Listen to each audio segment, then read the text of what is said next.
Nagpahinumdom ang City Veterinary Office ning Dakbayan ngadto sa mga dog owners nga karong umabot nga Pasko ug bagong tuig nga ang ilang mga iro ibutang sa luwas nga lugar ilabi na sa panahon nga adunay mga pagpabuto sa firecrackers. Ang buhaton sa mga tagya ibutang sa kwarto, butangan og music aron malingaw, matud pa ni Dr. Lourdes Calyao sa City Veterinary Office nga kinahanglan sila malayo sa mga pabuto karong Pasko ug bagong tuig tungod kay ang iro 7 times ang pandungog ug alang kanila kusog na kinikayo nga ilang madungog ang buto sa firecrackers, pwede makadaot kanila o kaha mamatay bahinon. Atong gi-remind ang mga dog owners nga during sa Eve, sa Christmas ug sa New Year na maging mga pabuto, no, firecrackers.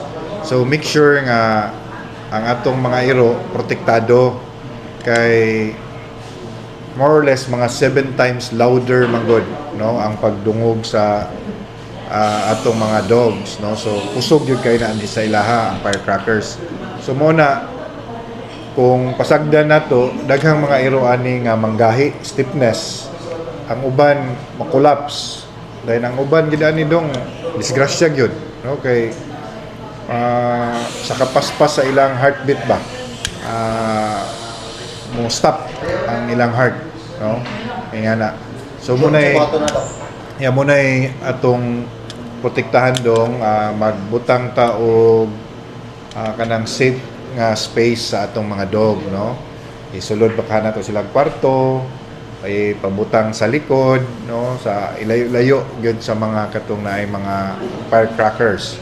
Ana dayon human sa magka lawom na ang kagabion, mag-music ka, no. Music kusog-kusgan nimo gamay ana dayon magkaduol na imo dayon pud sila dayon tagaan dong og mga treats, no, mga pakaon-kaon dito, kaon-kaon ana para malingaw sila, no, di kay sila ka-focus sa buto-buto. Pero warning dong ang chocolate dili pwede sa dogs. Okay, makahilo gina. Okay, daghan na ba kay mga chocolates karon yung ingani holidays, no. So kana siya dong muna atong mga reminder sa mga naay mga pet. Si Dr. Lourdes Calyao sa City Veterinary Office. Dili lang ang iro ibutang sa safety nga lugar, apel na usab ang iring tungod kay susama ra kini og pangdungog.